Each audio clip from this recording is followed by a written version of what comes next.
उपकरण एवं इनके उपयोगों के बारे में हम लोग पढ़ेंगे। हम आज 12 उपकरणों के बारे में पढ़ेंगे। कितने उपकरण? 12। सबसे पहला है परख नली, जिसको हम लोग टेस्ट ट्यूब बोलते हैं। क्या बोलते हैं? टेस्ट ट्यूब बोलते हैं। दूसरा है परख नली मतलब टेस्ट ट्यूब होल्डर। क्या नाम है? Test tube holder.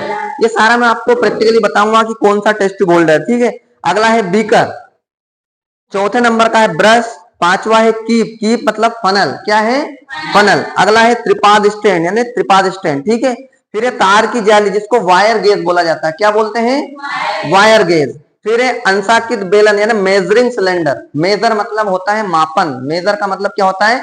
मापन। इसके बाद में कांच की छड़ यानी ग्लास रोड जिसे बोला जाता है, ग्लास रोड। इसके बाद में अभिकर्मक बोतल, रिएजेंट बोतल। जिस बोतल में हम लोग रिएजेंट रखते हैं, केमिकल रखते हैं, उसको बोला जाता है अभिकर्मक बोतल। अगला है सूक्ष्मदर्शी माइक्रोस्कोप। ये क्या करता है? माइक्रोस्कोप क्या करता है? जैसे ये हमारे पास माइक्रोस्कोप रखा है, ये छोटी छोटी चीजों को जो हम नग्न आंखों से नहीं देख पाते, इसकी सहायता से, माइक्रोस्कोप की सहायता से हम लोग छोटी चीजों को और भी सूक्ष्म रूप में हम देख सकते हैं। इसकी खोज एंटोनी वॉन लुवेनहाक के द्वारा की गई थी। किसने की है? एंटोनी वॉन लुवेनहाक। लुवेनहाक ने इस सूक्ष्मदर्शी के बारे में बहुत कुछ बताया। अगला हम पढ़ेंगे वाच ग्लास। क्या पढ़ेंगे? Watch glass. चलो आइए हम जरा एक एक करके इन उपकरणों के बारे में जानेंगे। पहला हमारा सबसे पहला क्या है? Test tube.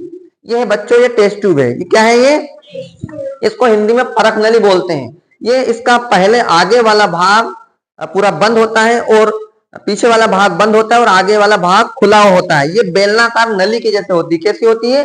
बेलनाकार नली की जैसे होती है। इसका एक सिरा तो बंद होता है और एक सिरा ओपन होता है ना, खुला होता है। इसका जो आयतन है, लिखिए जरा, 15 से 20 सेंटीमीटर होता है।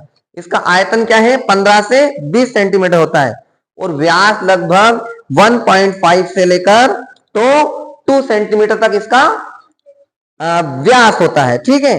तो ये परख नली है, टेस्ट ट्यूब। हम एक एक से सारे इंस्ट्रूमेंटों के बारे में पढ़ेंगे। इसके बाद में ये परख नली होल्डर है। ये क्या है? परख नली होल्डर।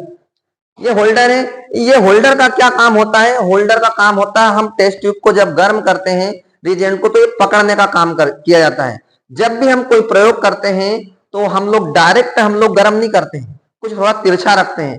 क्यों? इसका कारण ये है कि केमिकल हमारी आंखों में ना उड़कर जाए। इसका ये कारण है।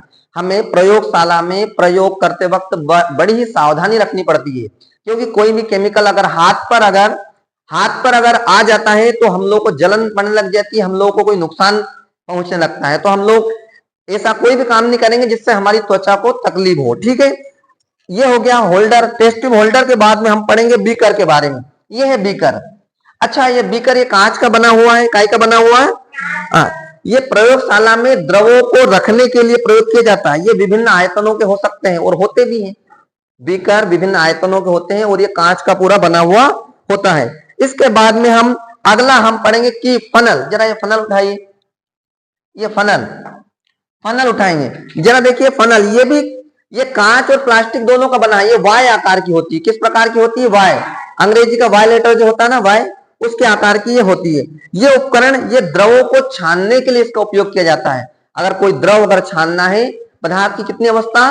3, ठोस, द्रव और गैस। ठीक है, सॉलिड, लिक्विड और गैसेस। तो ये द्रव पदार्थों को छानने का काम किया जाता है। इसको बोलते हैं कीप। क्या बोलते हैं? कीप। फनल बोलते हैं, कीप बोलते हैं, फनल बोलते हैं। इसके बाद में अगला है त्रिपाद स्टैंड, 3 टांगों वाला स्टैंड, त्रिपाद स्टैंड। अच्छा, इसका क्या काम है? ये लोहे का बना हुआ होता है और ये इसका उपयोग बीकर, ये जो बीकर या फिर फ्लास्क है, इसको रखने के लिए, गर्म जब हम करते हैं तो ये रखने के लिए इसका उपयोग हो जाता है। इसको क्या नाम दिया है? त्रिपाद स्टैंड, 3 टांग वाला स्टैंड। चलिए अगला है तार की जाली। बच्चों देखो, ये तार की जाली है। अच्छा, ये तार की जाली का क्या काम होगा? तार की जाली में जो ये व्हाइट है, ये एस्बेस्टस है। क्या है ये? जरा बोलिए, एस्बेस्टस। अच्छा, ये एस्बेस्टस ये क्या काम करता है? ये काम क्या करता है? जब हम किसी पदार्थ को अगर गर्म करते हैं तो ये डायरेक्ट लो ना देते हुए, ये एस्बेस्टस क्या होता है? कांच के वस्तुओं को मतलब सड़क जाता है ना, फूट जाता है, तो फूटने से बचाने के लिए एस्बेस्टस का उपयोग होता है। तभी तो इसको रखते हैं, ताकि डायरेक्ट लो इसमें ना लगे और उसमें धीमी आंच के रूप में ये किसी बर्तन को चटकने नहीं देता है। ये काम करता है एस्बेस्टस का। ठीक है, व्हाइट वाला क्या है? ये एस्बेस्टस। ठीक है। अगला जरा देखो, आंसकित बेलन यानी मेजरिंग सिलेंडर, ये मेजरिंग सिलेंडर रखी है लंबी वाली, जरा देना, ये मेजरिंग सिलेंडर, इससे जब हम कोई भी केमिकल्स को लेते हैं, द्रव को लेते हैं, तो इससे